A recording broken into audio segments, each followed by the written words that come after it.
Praise the lord, హల్లెలూయా. దేవుని పరిశుద్ధ నామానికి స్తోత్రములు చెల్లిస్తూ ఉన్నాను. దైవ జ్ఞానం ఆధ్యాత్మిక కార్యక్రమాన్ని చూస్తూ ఉన్నటువంటి మీకందరికీ యేసు ప్రభు పరిశుద్ధ నామములో శుభములు తెలియపరుస్తూ ఉన్నాను. ఈ యొక్క ఆధ్యాత్మిక కార్యక్రమంలో అనేకమైనటువంటి దీవెనకరమైనటువంటి సందేశాలు అందించబడుతూ ఉన్నాయి. ఈ సందేశాలన్నీ కూడా టీవీలో మాత్రమే కాదు కానీ యూట్యూబ్లో కూడా అందుబాటులో ఉన్నాయి. వివరాలు యూట్యూబ్ యొక్క అడ్రస్ అనేటువంటిది స్క్రీన్ మీద డిస్ప్లే చేయబడుతుంది. మరి అర్థం కానటువంటి వారుంటే దైవ జ్ఞానం పాల్ అని టైప్ చేసి సెర్చ్ చేసినట్లయితే ఈ వీడియోలన్నీ కూడా మీకు అందుబాటులోకి వస్తాయి. మీరు వాటిని ఫాలో కావచ్చు. వాటిలో అనేకమైన ఆశీర్వాదకరమైనటువంటి టాపిక్స్ ఉంటూ ఉన్నాయి కాబట్టి వాటిని చూడాల్సిందిగా, మరి దేవుని యొక్క దీవెనలు పొందాల్సిందిగా కోరుతూ ఉన్నాను. ఈ టాపిక్స్ మీకు దీవెనకరంగా ఉంటే వాటిని లైక్ చేయటం, షేర్ చేయటం, సబ్స్క్రైబ్ చేసుకోవటం, కామెంట్ చేయటం అనేటువంటిది చేయండి.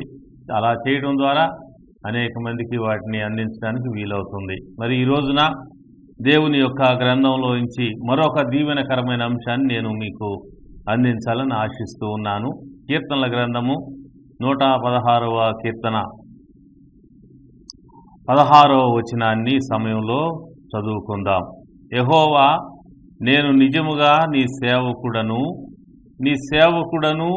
నీ సేవకురాలి కుమారుడనై ఉన్నాను. నీవు నా కట్లు విప్పి ఉన్నావు. ఈ యొక్క 16వ వచనంలో భక్తుడైనటువంటి దావీదు తన జీవితంలో ఉన్నటువంటి ఒక అనుభవాన్ని ఆయన చెప్తూ ఉన్నాడు. ఆ అనుభవం ఏంటంటే, ప్రభువుతో మాట్లాడుతూ ప్రభువును స్తుతిస్తూ ఆయన అన్నమాట 116వ సంకీర్తన 16వ చరణం చివరి మాట, నీవు నా కట్లు విప్పి ఉన్నావు. దావీదు యొక్క జీవితంలో ఆయనకు ఉన్నటువంటి కట్లు అంటే అవి సమస్యలు, బంధకాలు, మరి రకరకాలైనటువంటి ఇబ్బందికరమైనటువంటి పరిస్థితులు, అవి కట్లుగా చెప్పబడ్డాయి. మరి ఈ కట్లు దేవుడు విప్పివేశాడు అంటే ఆ బంధకాల నుంచి, ఆ ఇబ్బందికర పరిస్థితుల నుంచి, ఆ సమస్యల నుంచి దేవుడు దావీదుకు విడుదల కలుగు చేశాడు అనే విషయాన్ని ఆయన చెప్తూ ఉన్నాడు. మనం దేవుని వాక్యంలో కానీ గమనించినట్లయితే రకరకాలైనటువంటి బంధకాల గురించి రాయబడింది.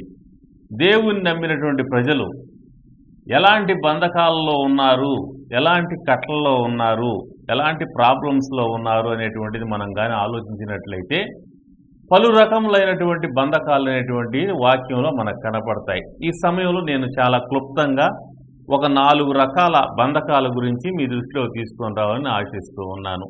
మొదటిది లూకా సువార్త 13వ అధ్యాయము.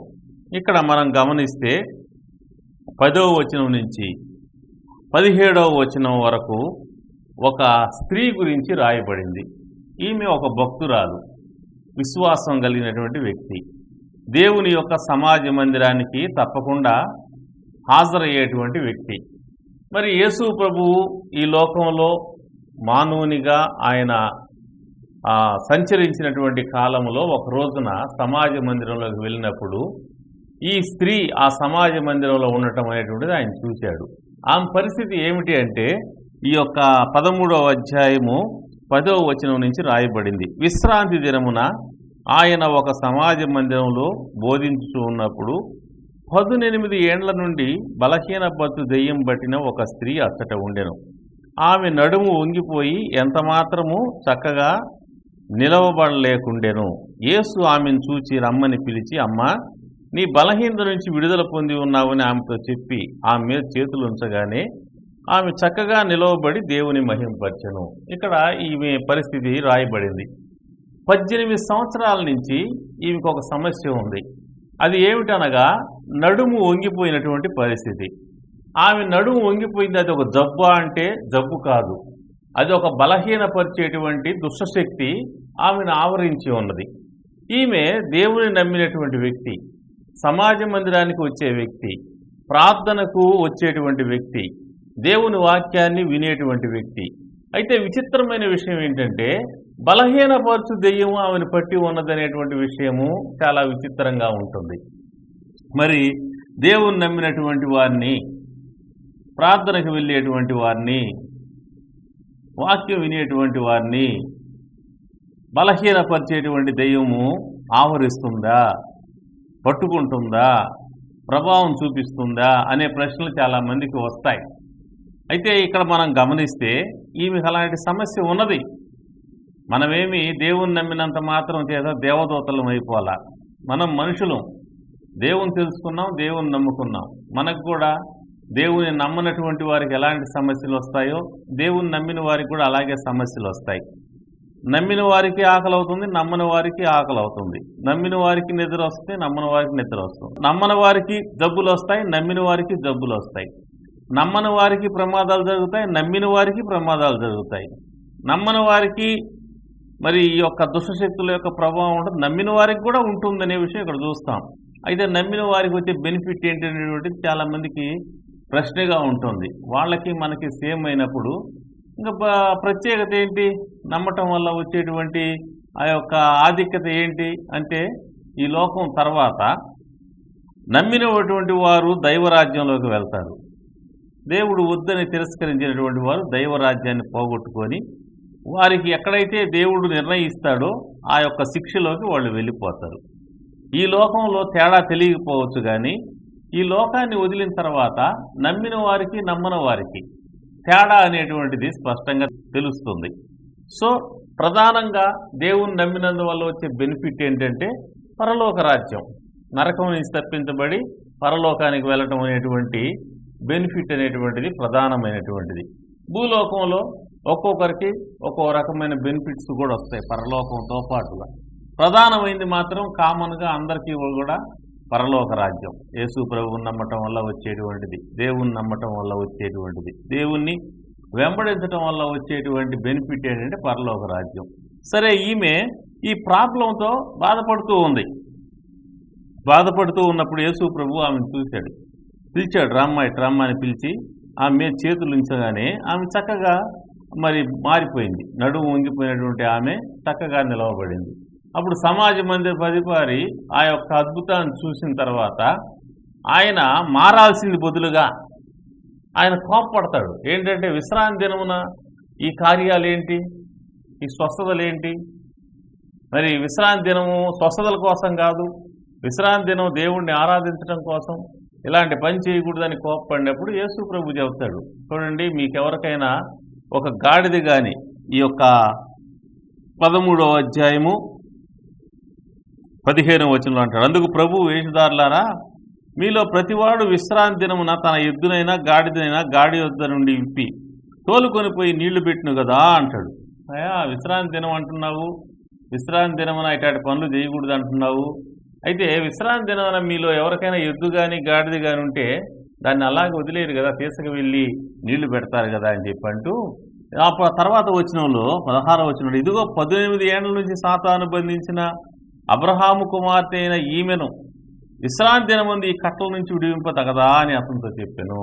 చూడండి, మీరేమో విశ్రాంతి దినమున ఎద్దైనా గాడిదైనా ఉంటే దాన్ని తీసుకుని వెళ్ళి విప్పి, కట్లు విప్పి తీసుకుపోయి నీళ్లు పెడతారు కదా. మరి 18 సంవత్సరాల నుంచి అపవాది ఈమెని కట్టివేసి ఉన్నాడు. మరి ఈమె ఎద్దు కంటే గాడిద కంటే శ్రేష్టమైంది కదా, అబ్రహాము కుమార్తె, ఈమె ఈ కట్టల నుంచి విడిపించదగదా అన్నప్పుడు అందరూ కూడా ఆ మాట అన్నందుకు సిగ్గుపడతారు, బాధపడతారు. సో ఇక్కడ మనం గమనించాల్సిన విషయం ఏంటంటే 18 ఏళ్ల నుంచి అపవాది ఈమెని కట్టివేసి ఉన్నాడు. ఈమె విశ్వాసి అయినప్పటికీ కూడా ఈమె అపవాది యొక్క కట్లలో ఉన్నది. చాలామంది దేవుని తెలుసుకున్నప్పటికీ, దేవుని నమ్ముకున్నప్పటికీ, చర్చికి వెళ్తున్నప్పటికీ, ప్రార్థనలో ఉన్నప్పటికీ వారి జీవితాల్లో వారికి తెలియకుండా అదృశ్యంగా కొన్ని కట్లు ఉంటాయి, కొన్ని బంధకాలు ఉంటాయి. ఆ బంధకాలు మరి వాటి యొక్క ప్రభావం ఎలా ఉంటుందంటే, ఈమెకి ఎలాంటి ప్రభావం చూపించాయి కట్లు అంటే, ఆమె నడుము వంగిపోయిన పరిస్థితిలోకి వెళ్ళిపోయింది. అని ఇప్పుడు మనం ఆత్మీయంగా ఆలోచించినట్లయితే, ఒక వ్యక్తిని అపవాది కట్టివేసినప్పుడు లేదా బంధించినప్పుడు, ఒక వ్యక్తికి అపవాది సంబంధమైన సమస్యలు ఉన్నప్పుడు ఆ వ్యక్తి యొక్క జీవన విధానం ఎలా ఉంటుందంటే అతడు లేదా ఆమె వంగిపోయిన వారుగా ఉంటారు. అంటే ఫిజికల్గా వంగిపోవటం కాదు, ఫిజికల్గా చక్కగా నిటారుగా ఉండొచ్చు, కానీ వారి ఆత్మీయ స్థితి, వారి యొక్క దృష్టి, ఆత్మీయ దృష్టి వంగిపోయినటువంటి స్థితిలోకి వెళ్తారు. అంటే వాళ్ళు వంగిపోయిన వారు, ఈ స్త్రీ ఎప్పుడు భూమినే చూస్తుంది కానీ ఆమె దృష్టి పైవైపు ఆకాశం వైపు లేదన్నమాట. సో ఒక వ్యక్తి అపవాది యొక్క ప్రభావం కింద ఉన్నప్పుడు అతని యొక్క దృష్టి అనేటువంటిది భూమి మీద ఉంటుంది. దేవుణ్ణి నమ్మినప్పటికీ, చర్చికి వెళ్తున్నప్పటికీ, వాక్యం వింటున్నప్పటికీ, ప్రార్థన చేస్తున్నప్పటికీ మనసు మాత్రము ఎప్పుడు భూ సంబంధం వాటి మీదనే ఉంటుంది.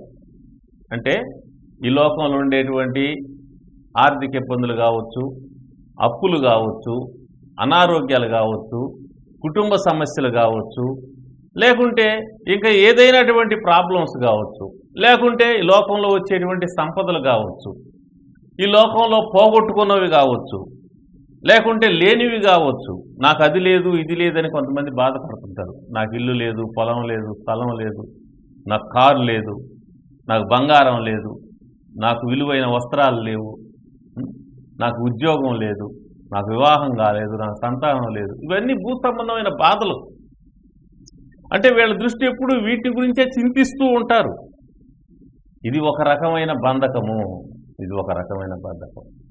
దేవుని తెలుసుకున్నప్పటికీ, దేవుని నమ్ముకున్నప్పటికీ దృష్టి మాత్రం దేవుడి మీద ఉండదు, దృష్టి మాత్రం పరలోకం మీద ఉండదు. వీళ్ళ దృష్టి ఎప్పుడూ కూడా ఈ సమస్యల మీద ఉంటుంది. వాక్యం వింటున్నటువంటి వాళ్ళు ఎవరైనా అలాంటి మానసిక స్థితి లేదా ఆత్మీయ స్థితి కలిగిన వారుగా ఉన్నట్లయితే ఈ వాక్యం ద్వారా గమనించాల్సిన విషయం, అలాంటి వాటి నుంచి విడుదల పొందవలసిన అవసరం ఉన్నది.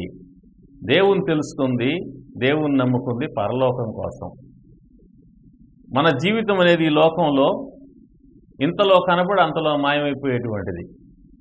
ప్రతిదినము కూడా వేలాది మంది ఈ లోకాన్ని వదిలిపెట్టి వెళ్ళిపోతున్నారు, రకరకాలైన విధానాల్లో వెళ్ళిపోతూ ఉన్నారు. ఎవరు ఏ క్షణంలో వెళ్ళిపోతారో తెలియదు.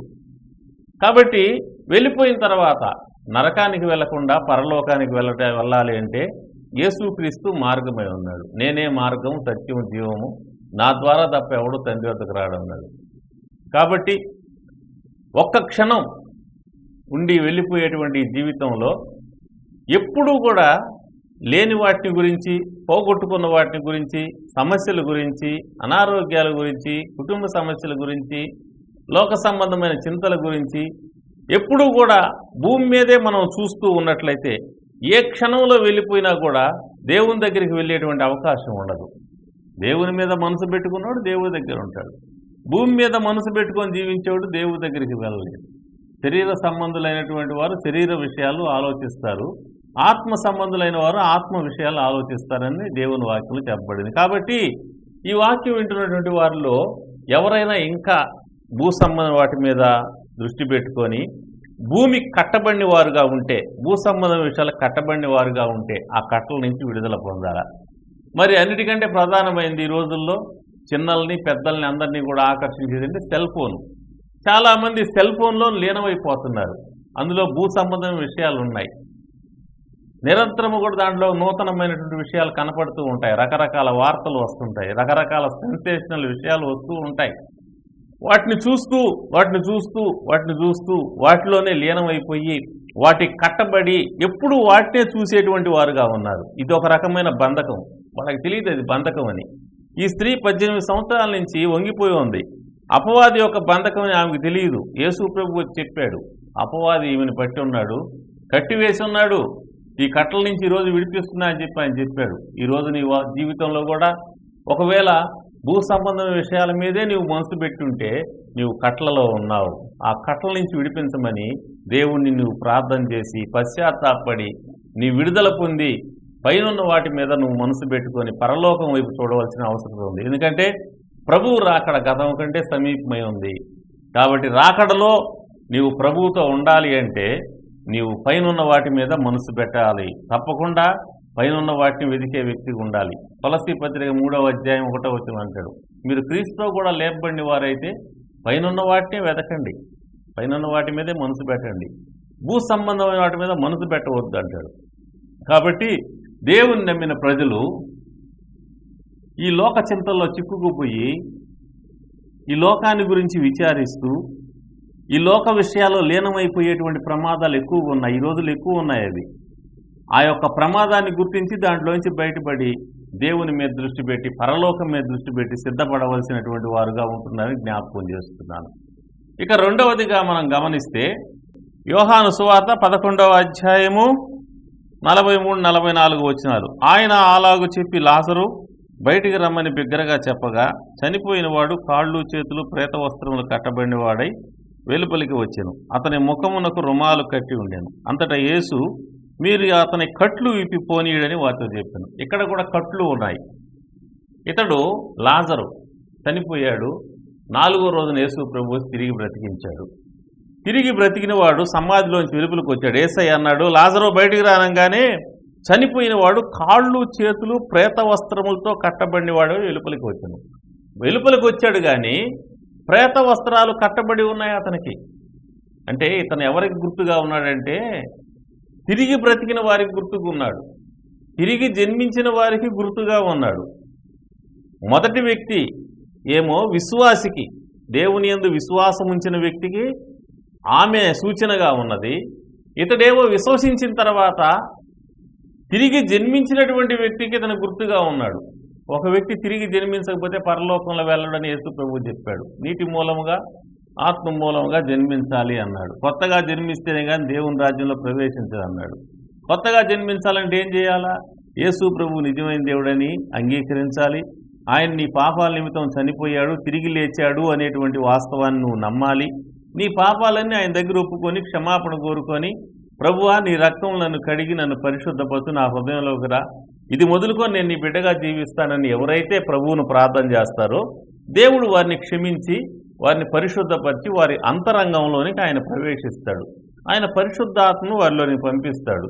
ఆయన వారిలో నివసిస్తాడు. వారి క్రొత్త జన్మ అనేటువంటిది అప్పుడు ప్రారంభమవుతుంది. క్రొత్త జీవితం అనేది ప్రారంభమవుతుంది.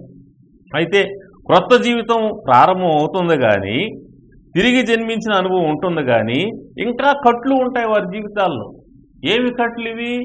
పాత జన్మకు సంబంధించిన కట్లు. అంటే చనిపోయిన లాజరు తిరిగి లేచినప్పుడు చచ్చిపోయినప్పుడు కట్టిన కట్లు ఉన్నాయి అతనికి. మృతుడై ఉండగా ఏ కట్లతో అతను కట్టబడ్డాడో తిరిగి లేచినప్పుడు కూడా అదే కట్లు ఉన్నాయి. చాలామంది జీవితాల్లో మృతులై ఉండగా కట్టబడిన కట్లు తిరిగి జన్మించిన తర్వాత కూడా ఆ కట్లు ఉంటున్నాయి. ఆత్మీయంగా అపరాధము చేత పాపము చేత చచ్చినటువంటి స్థితిలో ఉన్నటువంటి మనిషి యేసు ప్రభువునందు విశ్వాసం ఉంచి పాపాల విషయం పశ్చాత్తాపడి క్షమాపణ కోరుట ద్వారా అతడు తిరిగి నూతన జీవాన్ని పొంది క్రొత్త జన్మను పొందుతాడు. క్రొత్త జన్మను పొందినప్పటికి కూడా అతని జీవితంలో కట్లు ఉన్నాయి. ఏం కట్లు ఇవంటే పాత జీవితానికి సంబంధించిన కట్లు. పాత జీవితానికి సంబంధించిన కట్లు అంటే పాత నమ్మకాలు. యేసు ప్రభువుని నమ్మినప్పటికి కూడా, యేసు ప్రభు జీవం పొందినప్పటికి కూడా వీటితో పాటు పాతవి కూడా ఉన్నాయి. ఇతనిలో కొత్త జీవం ఉంది, పాత కట్లు ఉన్నాయి. రెండూ ఉన్నాయి ఇతనిలో. తిరిగి బ్రతికాడు, బయటకు వచ్చేసాడు, అయినా కట్లున్నాయి. గమనించారా? పాత నమ్మకాలు. అంటే మనం యేసు ప్రభు అంటే తెలియనప్పుడు, యేసు ప్రభువును నమ్మనప్పుడు మనకు తరతరాలుగా కొన్ని నమ్మకాలు వస్తూ ఉంటాయి. ఎవరన్నా విధవరాలు ఎదురొస్తే ఆగిపోవటం, వెనక్కి రావటం, కుక్క చెవులు కొడితే వెనక్కి రావటం, ప్రయాణం వెళ్ళేవాళ్ళు ఎవరైనా తుమ్మితే వెనక్కి రావటం, ఇలాంటి నమ్మకాలు ఉన్నాయి. ఏదన్నా శుభకార్యం జరిగితే ఎర్ర నీళ్లు దృష్టి తీసివేయటం అదొక నమ్మకం. తాయెత్తులు కట్టుకోవటం అదొక నమ్మకం. చీటాకులు కట్టుకోవటం అదొక నమ్మకం. కాళ్ళకి చేతులకి నల్లదారం ఎర్రదారాలు కట్టడం అదొక నమ్మకం. రంగురాళ్లు పెట్టుకోవటం అదొక నమ్మకం. జ్యోతిష్యం చూడటం అదొక నమ్మకం. వాస్తు చూడటం అదొక నమ్మకం. ఇలాగా రకరకాలైన నమ్మకాలు మనం గతంలో కలిగి ఉన్నాం. మన తరతరాల నుంచి ఆ నమ్మకాలు కలిగి ఉన్నాయి. అయితే యేసు ప్రభువుని తెలుసుకున్న తర్వాత, యేసు ప్రభువుని నమ్ముకున్న తర్వాత, యేసు ప్రభువు నిజమైన దేవుడు, చనిపోయి తిరిగి లేచాడు, సర్వాధికారి సర్వశక్తుడిని గుర్తించిన తర్వాత ఇక ఆ నమ్మకాలతో పని లేదు. దేవుడంటే తెలియనప్పుడు అన్నీ నమ్ముతాం. దేవుడంటే తెలియని వ్యక్తి ప్రతి ఒక్కరూ దేవుడని నమ్ముతాడు. ప్రతి మనిషిని కూడా నమ్ముతాడు. ఎవరు దేవుడని చెప్తే వాళ్ళని నమ్మేస్తాడు. అయితే నిజమైన దేవుడు ఎవరో తెలుసుకున్న తర్వాత ఇక మిగతా వాళ్ళతో పని లేదు. నిజమైన దేవుడిని మనం వెంబడించాలి. సో ఆ నిజమైన దేవుడు తెలుసుకొని జీవాన్ని పొందిన తర్వాత ఇక ఈ కట్లన్నీ మన జీవితాల్లో ఉండకూడదు. అందుకని యేసు ప్రభు ఏమన్నాడు ఇక్కడ 44వ వచనంలో, మీరు అతని కట్లు విప్పి పోనీయుడని వారితో చెప్తున్నారు. కట్లు విప్పేసేయాలి, కట్లు ఉండకూడదు. ఇంకా ఆ నల్ల దారాలు ఉండకూడదు, ఆ ఎర్ర దారాలు ఉండకూడదు, ఆ తాయెత్తులు ఉండకూడదు, ఆ చీటాకులు ఉండకూడదు, ఆ జ్యోతిషాలు ఉండకూడదు, ఆ ఆస్తులు ఉండకూడదు. వాటికి సంబంధించిన నమ్మకాలు మనలో ఉన్నాయేమో చూసుకోవాలి ఒకసారి. యేసు ప్రభువులో నమ్మకం, మళ్ళా వీటిల్లో కూడా నమ్మకం. 2 పడవల మీద కాలు వేసి ప్రయాణం చేసేటువంటి విధానం ఉండకూడదు. ఉంటే వెచ్చగా ఉండు, లేకుంటే చల్లగా ఉండు అన్నాడు. కాబట్టి మనము వెచ్చగా ఉండటానికే నిశ్చయించుకొని యువతలకు వచ్చాం. మరలా వాటిని వెంట పెట్టుకొని రాకూడదు. ఆ పాత కట్లు, ఆ పాత భయాలు, ఆ పాత ఆలోచనలు, ఆ పాత నమ్మకాలు, ఆ పాత సెంటిమెంట్స్, ఆ ప్రాచీన జీవితంలో తెలిసి తెలియక అజ్ఞాన కాలంలో ఉన్నప్పుడు మనం చేసినటువంటివి మనల్ని వెంట పెట్టుకొని రాకూడదు. వాటిని తీసేసుకొని క్లియర్ చేసుకోవాలి. క్లియర్ చేసుకొని మన జీవితాలని సంపూర్ణంగా మరి విడుదల పొందినటువంటి అనుభవంలో తీసుకొచ్చుకోవాలి. ఒకవేళ ఈ వాక్యం వింటున్న వారిలో ఇంకా ఎవరిలైనా యేసు ప్రభువుని నమ్మి జీవం పొందినప్పటికీ కూడా ఇంకా పాత కట్లు ఉన్నాయేమో చూసుకొని, పాత నమ్మకాలు ఉన్నాయేమో చూసుకొని, వాటి విషయమే పశ్చాత్తాపడి ప్రభువు దగ్గర క్షమాపణ కోరుకొని యేసు ప్రభువునందే నమ్మిక ఉంచి ఆయనే మిమ్మల్ని కాపాడుతాడు, రక్షిస్తాడు అనేటువంటి నమ్మకంతో క్రీస్తుని వెంబడించాల్సిందిగా నేను కోరుతూ ఉన్నాను. ఇక 3వదిగా అపోస్తల కార్యములు 8వ అధ్యాయము 17వ వచనం చదువుతాను, గమనించండి. అప్పుడు పేతురు, యోహాను వారి మీద చేతులుంచగా వారు పరిశుద్ధాత్మ పొందిరి. అపోస్తులు చేతులుంచడం వలన పరిశుద్ధాత్మ అనుగ్రహింపబడిన సీమోను చూచి వారి ఎదుట ద్రవ్యం పెట్టి, నేను ఎవని మీద చేతులు ఉంచుదునో వాడు పరిశుద్ధాత్మ పొందినట్లు ఈ అధికారం నాకు ఇయ్యుడని అడిగను. అందుకు పేతురు, నీవు ద్రవ్యం ఇచ్చి దేవుని వరం సంపాదించుకుందువని తలంచుకున్నందున నీ వెండి నీతో కూడా నశించునుగాక. నీ హృదయం దేవుని ఎదుట సరైంది కాదు కనుక ఈ కార్యమందు నీకు పాలు పంపులు లేవు. కాబట్టి నీ చెడుతనం మానుకొని మారు మనసు నుండి ప్రభువును వేడుకో. ఒకవేళ నీ హృదయాలోచన క్షమించబడవచ్చును. నీవు ఘోర దుష్టత్వంలో దుర్నీతి బంధకంలో ఉన్నట్లు నాకు కనపడుతున్నదని చెప్పాను. ఘోర దుష్టత్వంలో దుర్నీతి బంధకంలో ఉన్నాడంట ఈయన పేరు సీమోను. ఈయన ఈ యొక్క సమరయ అనే పట్టణంలో ఒక గారడీ చేసే వ్యక్తి. ఇతడు చాలా అద్భుతాలు చేశాడు, చాలా మ్యాజిక్స్ చేశాడు, ప్రజలందరినీ అట్రాక్ట్ చేస్తున్నాడు. చిన్నవాడు మొదలుకొని పెద్దవారి వరకు అందరూ కూడా అసలు దేవుడు ఇతనే అని నమ్మారు. ఆ మాట ఇక్కడ రాయబడింది చూడండి. అపోస్తల కార్యములు 8వ అధ్యాయము 10వ వచనం. కొద్దివాడు మొదలుకొని గొప్పవాని మట్టుకు అందరూ దేవుని మహాశక్తి అనబడినవాడు ఇతడే అని చెప్పుచూ అతన్ని లక్ష్య పెట్టిరి. దేవుడి మహాశక్తి ఇతడే అని చెప్పుచూ అతన్ని లక్ష్య పెట్టిరి. అతను ఫేమస్ సమరయ పట్టణంలో ఒక గొప్ప మత గురువుగా ఉన్నాడు. అతడు ఏ సమస్య వచ్చినా కూడా అతని దగ్గరికి వెళ్ళేవాడు జనాలు. అతన్ని ఒక దేవుడిగా చేసేశారు, దేవుడిగా నమ్మేశారు. సో అలాగున అతన్ని నమ్మి అతన్ని ప్రజలు వెంబడిస్తూ ఉన్న సమయంలో ఫిలిప్పు వెళ్ళి ఆ సమరయ పట్టణంలో దేవుని వాక్యాన్ని ప్రకటించాడు.